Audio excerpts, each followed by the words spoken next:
Nós vamos falar agora com o nosso colunista Humberto Cunha, nosso querido veterinário, e ele vai falar com a gente sobre a atuação dos fiscais agropecuários na intenção de coibir fraudes. E o Humberto vai falar dessa atuação de um ponto de vista muito pessoal, particular e muito positivo, porque ele é médico veterinário formado pela Universidade Estadual do Norte do Paraná, tem especialização em ciência avícola pela Universidade Paranaense e cursa atualmente o mestrado em ciência de alimentos pela UEL, que é a Universidade Estadual de Londrina. Ele, entre várias atribuições, eu quis destacar uma, ele atuou aproximadamente por 4 anos como supervisor do CIF em um abatedouro frigorífico de frangos, além do que é auditor, formado em auditor interno pela ISO 9001-2015. Então, eu queria deixar aqui aberto para o meu colega colunista Humberto Cunha. Seja bem-vindo, Humberto. Vamos ver o que você vai nos contar sobre como é a atuação dos fiscais dentro dos frigoríficos. Boa noite. Acho que o pessoal está me ouvindo? Estamos ouvindo bem. Não, tranquilo. Então tá, eu agradeço a participação do pessoal que está online, mandando as perguntas. Eu vou tentar compartilhar, eu acho que mais para o lado da minha experiência do que pontuar aquilo que é mais técnico, né? Se no final eu ver que de repente não foi dito algumas coisas que eu separei, se eu tiver oportunidade, eu posso até comentar a respeito de algumas coisas relacionadas às fraudes, né? Eu acho que antes de mais nada, quem já falou antes de mim, já falou que quem leu o relatório da Polícia Federal viu que trata-se de um esquema de corrupção.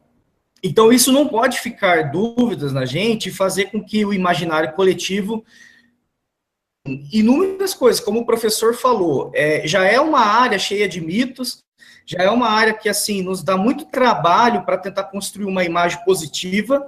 Então, assim, eu creio que isso vai demorar um certo tempo para a gente conquistar essa credibilidade e a segurança do consumidor novamente, até que a gente consiga pontuar cada coisa. Bom, o problema é corrupção, é isso que eu acho que tem que ficar claro para o pessoal.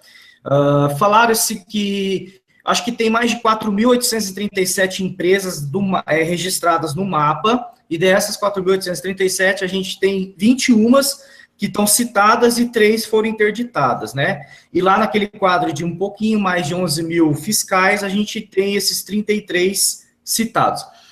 O que não fica claro, não sei, é que se essas 4.837 foram pesquisadas, foram também, como se diz, tiveram na perícia ali, no estudo da Polícia Federal. Porque o problema estourou no Paraná, algumas coisas ali em Goiás, né, outras cidades ali, mas tentar rastrear exatamente o que está acontecendo. Bom, corrupção não é algo inerente do fiscal federal agropecuário.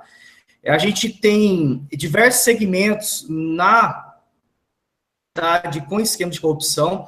Eu acho que se a gente for tentar estender e tentar ter uma ótica mais macroscópica de tudo, a gente vai ver que o problema de corrupção, desde do cidadão, de uma classe social mais baixa até do mais alto, né?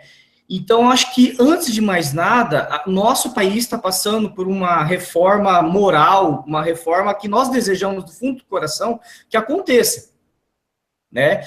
Acho que é aquela sociedade perfeita que todos nós estamos querendo buscar. Mas, até então, a gente estava, assim, desacreditado de que classes mais fortes poderiam ser atingidas, né? Então, volto a falar, já comentei isso com algumas pessoas, eu não sou do partido A, do partido B, eu sou do Partido do Brasil, então eu vejo assim, muitos, vamos falar, políticos corruptos que para nós estavam sendo assim, inatingíveis, estão sendo caídos.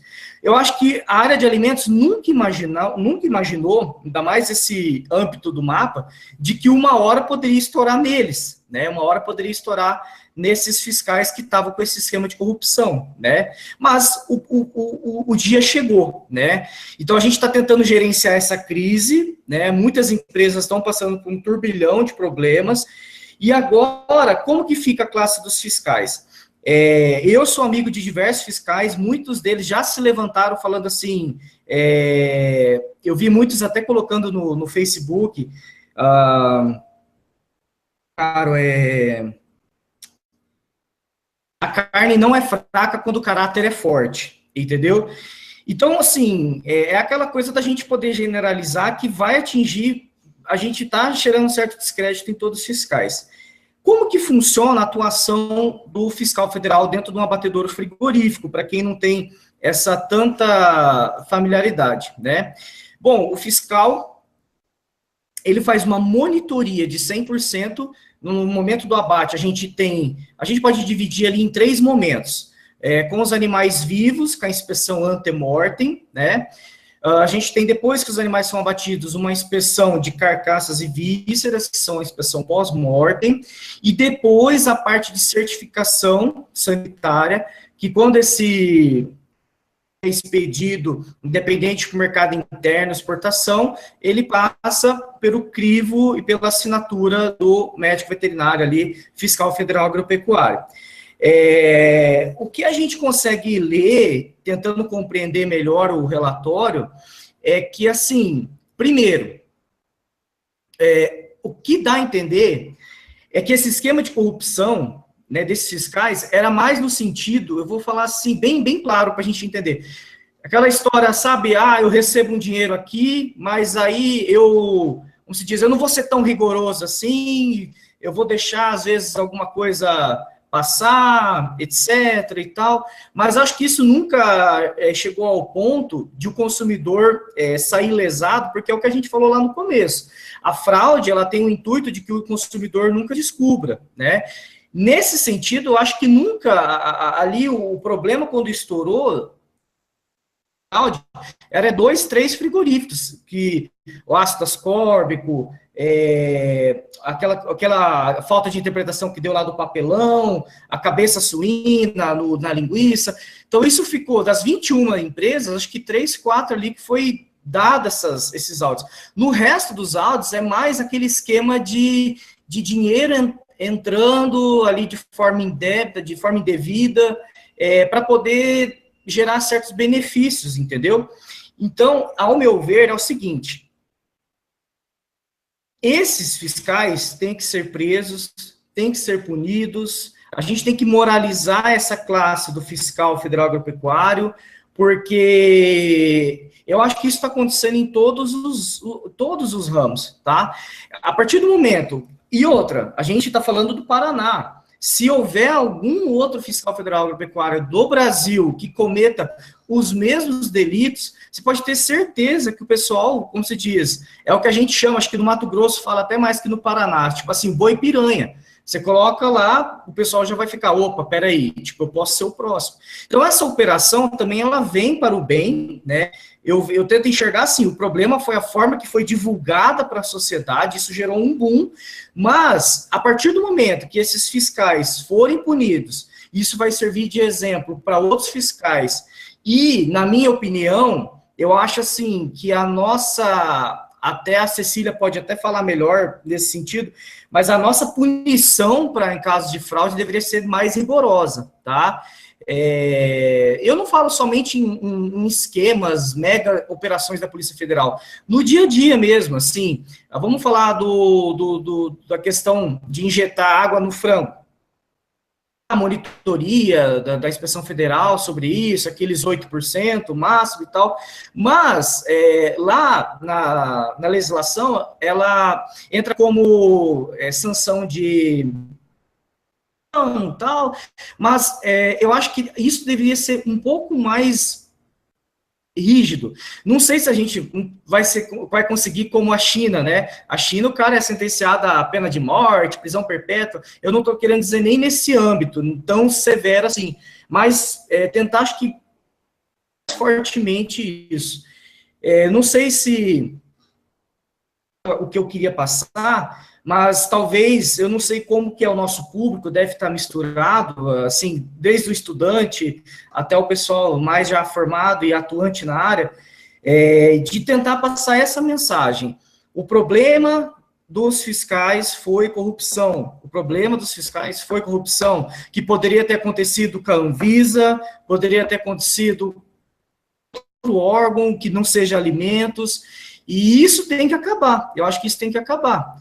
A partir do momento que a gente conseguir, acabar, não vai acabar, mas a partir do momento que a gente conseguir moralizar um pouco mais, isso é questão, acho que as coisas começam a entrar um pouco mais no eixo.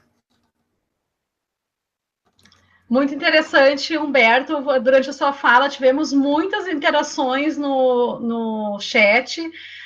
Nós temos muitas pessoas pedindo para a gente discutir se a profissão do fiscal agropecuário deve incluir o engenheiro de alimentos e se isso resolveria o problema da fraude em carnes que seja. A gente não vai entrar, já avisei no chat, nós não vamos entrar hoje nesse assunto, é um tema bastante polêmico, é uma pauta antiga dos engenheiros de alimentos e outros profissionais dessa área, e acho que vale um ponderamento sobre isso, talvez num próximo webinar. O Food Safety Brasil já tratou desse assunto, inclusive do uso da profissão dos engenheiros de alimentos serem responsáveis técnicos por entrepostos de carne, por exemplo. Mas a sua fala, Humberto, trouxe bastante esse questionamento, as pessoas pedindo a sua opinião. Então, Humberto talvez possa até... Acho que você já fez um post sobre isso no Food Safety Brasil, não foi, Humberto? Eu falei mais com relação à terceirização. A terceirização também tem. O Humberto tem uma posição bem interessante, quem quiser pode entrar lá. O Humberto escreve muito no Food Safety, então tem vários posts deles falando sobre fiscalização de produtos de origem animal. Eu recomendo que vocês vão lá ler, que é bem bacana.